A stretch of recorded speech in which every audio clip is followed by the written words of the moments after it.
De retour en studio, merci de nous suivre. Nous sommes à présent avec Monsieur Parfait Kofi, il est laborantin et nous avons choisi comme sujet aujourd'hui la migraine.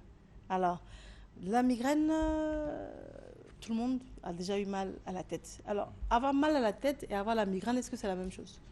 Bonjour madame. Bonjour monsieur. Alors en fait, il y a une différence, hein. D'abord, la migraine, même pour la définir, c'est une douleur violente, hein, qui affecte une partie de la tête et qui s'accompagne le plus souvent de nausées et de vomissements. Maintenant, elle est localisée, alors qu'il y a la céphalée et puis il y a la migraine. Ah ah, Donc pour marquer la différence, c'est que la céphalée est une douleur, enfin le terme générique, c'est le mot de tête, voilà, qui exprime la douleur de tête. Alors, cette douleur, la céphalée-là, peut être peut-être la conséquence d'un mal profond. On se bat pour peut-être une infection parasitaire, peut-être un paludisme, donc, ou bien une infection virale, bactérienne. Voilà. Donc, ça peut entraîner des douleurs. Mais les douleurs ne sont pas forcément localisées. Tandis que la migraine, elle est localisée.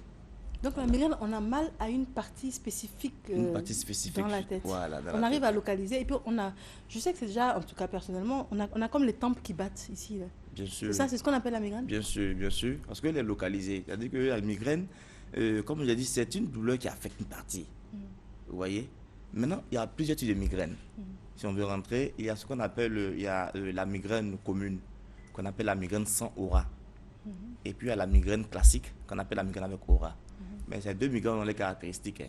Quand nous prenons la migraine sans aura, c'est-à-dire la migraine commune, elle est caractérisée par certains points suivants. Il y a d'abord l'unilatéralité, comme je parlais, c'est-à-dire la moitié du crâne est touchée, vous voyez. Et puis il y a la pulsatilité, comme on parlait tout à l'heure, c'est-à-dire la tête qui bat au rythme du cœur, voilà. Et puis il y a l'aggravation par les activités physiques, telles que les mouvements de la tête que nous faisons aussi, peuvent aussi aggraver le cas. Et puis il y a des signes accompagnateurs, tels que la nausée, les vomissements. Maintenant, il y a ce qu'on appelle la migraine avec aura, c'est la migraine classique. Et la migraine classique, elle est caractérisée par, d'abord, mais les douleurs, c'est-à-dire les céphalées, les différentes douleurs sont similaires, hein. C'est-à-dire la douleur de la migraine classique est similaire à la migraine commune. Mais seulement qu'elle est accompagnée d'aura, c'est-à-dire des signes avant-coureurs. Je vais parler peut-être de troubles visuels, ou même apparition même de petits points lumineux ou de petits éclairs qui passent devant les yeux. Voilà, mais ces signes disparaissent quand la douleur commence à se manifester. D'accord. Voilà. Mais pourquoi est-ce qu'on a la migraine? Oh ben, pourquoi? Il y a plusieurs facteurs en fait. D'abord, la migraine commence à se manifester simplement, par des simples maux de tête. C'est-à-dire le migraine à partir de 15 à 35 ans, en général. Alors, le migraine commence d'abord par souffrir de simples maux de tête, qu'un septentalgique, un allergie peut facilement soulager. Mais il y a des causes en fait. Pour entrer dans les causes, si vous voulez, vous savez, on peut refuser le sommeil. Le refus du sommeil, peut-être par une veillée, on peut refuser le sommeil. Il y a aussi l'insuffisance du sommeil.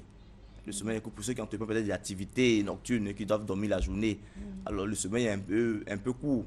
Et puis il y a aussi l'excès même du sommeil. Il y a l'excès de table aussi qui peut aussi entraîner la migraine. C'est le table quand on mange trop. Quand on mange trop, surtout des aliments difficiles à digérer. Voilà, l'excès de table. Et puis il y a aussi la consommation excessive de l'alcool. Généralement, les gens ont une expression qu'on appelle quoi, la gueule de bois. Gueule de bois. Oui. Gueule de bois, voilà. Migraine. Alors, donc, toutes ces causes vont provoquer l'activation d'un nerf du cerveau, hein, qu'on appelle le trijumeau.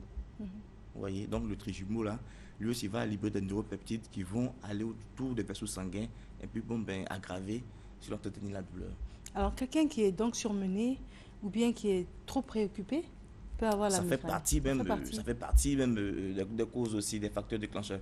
Parce que le surménage, comme aussi le stress, ce mot-là même de sifflement, hein, avec ces trois S, S au début, S à la fin, voilà, renferme beaucoup de catastrophes, hein. Donc le stress même est un facteur, comme aussi, excusez-moi, vous les femmes, les troubles menstruels, les dysménorrhées, hein, les règles douloureuses là, voilà, font partie aussi même des causes de la migraine.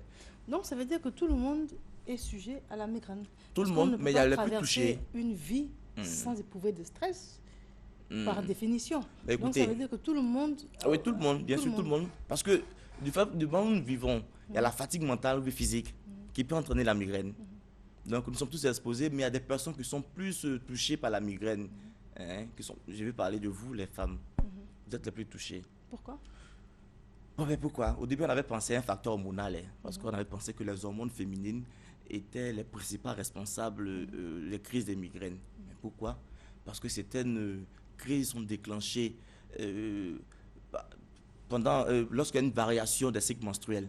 Vous voyez? Donc on avait pensé à ce côté. Et puis il y a aussi des hommes, il y a des hommes qui décident de devenir des femmes par chirurgie, ça existe. Oui, Alors ces personnes aussi, en plus de la chirurgie, suivent aussi une thérapie hormonale. Et c'est avéré que pendant la thérapie hormonale, là, ces personnes avaient de fortes migraines. Donc on avait conclu que c'était une question hormonale. Mais après des recherches, après des études, on a vu que les hormones n'étaient pas les responsables premiers de la migraine. Mais en fait, il était question de la structuration, le fonctionnement de certains cerveaux migraineux au niveau des femmes. Vous savez que vous, les femmes, votre système de gestion Vous des avez une manière de dire émotions... vous les femmes.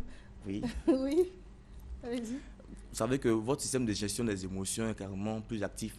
Donc, ça fait que... Et puis, vous savez, en termes de circuit d'émotions déplaisantes qui est lié à la douleur, les femmes sont plus intenses. C'est un peu comme une maison. On prend le cas d'une maison comme ça. Je suis sûr que quand on prend ma maison, puis on prend la maison de la RTI, je suis sûr que le circuit d'installation électrique n'est pas pareil chez moi. Donc, c'est un peu comme ça. Au Donc, niveau c'est de la cerveau femme, de la femme. c'est ça. Donc, si c'était une femme. En vouloir une femme qui s'énerve, parce que c'est presque dans son code génétique. Vous savez que vous êtes... la femme est comme une bibliothèque. C'est-à-dire qu'elle garde beaucoup de choses. Elle garde beaucoup, c'est Voilà, ça. donc, Elle emmagasine beaucoup. Elle emmagasine beaucoup. Et donc, ça, c'est pas bon aussi. C'est pas bon. L'accumulation. L'accumulation va provoquer un stress, va même rentrer dans d'autres facteurs, tels qu'une ulcération, beaucoup de choses. Mais quand on parle de la migraine, ça va vraiment lui donner de fortes douleurs qu'elle ne pourra même pas supporter. D'accord, très Voilà. bien. Il est temps pour nous de faire une courte pause. Nous avons une page de publicité et on se retrouve juste après et nous parlons encore de migraine.